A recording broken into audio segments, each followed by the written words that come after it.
Kalau sebut pasal makanan pedas dari Indonesia, mesti orang teringatkan ayam gepek. Tapi tahukah korang, ada lagi satu version yang datang ke Malaysia yang pedas juga, iaitu ayam gepuk. Asalnya ayam gepuk ni berasal daripada Indonesia di kawasan Yogyakarta. Nama gepuk bermaksud ditumbuk ataupun dipukul. Sebab ayam yang telah digoreng garing ditumbuk di atas sambal yang panas membara.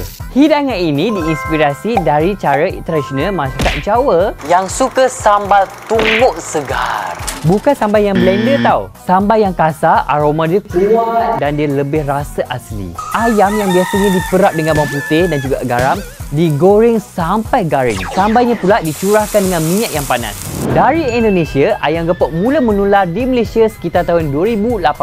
Bila franchise popular seperti ayam gepuk Pak Gembus mula membukakan operasi mereka di Malaysia pada tahun tersebut. Dari situlah makin banyak peniaga lokal yang ambil inspirasi. Dari Yogyakarta, Indonesia sampailah ke Malaysia, ayam gepuk telah pun menjadi satu fenomena dan bukan sekadar makanan tapi pengalaman yang membuatkan korang pergi lagi ke Indonesia.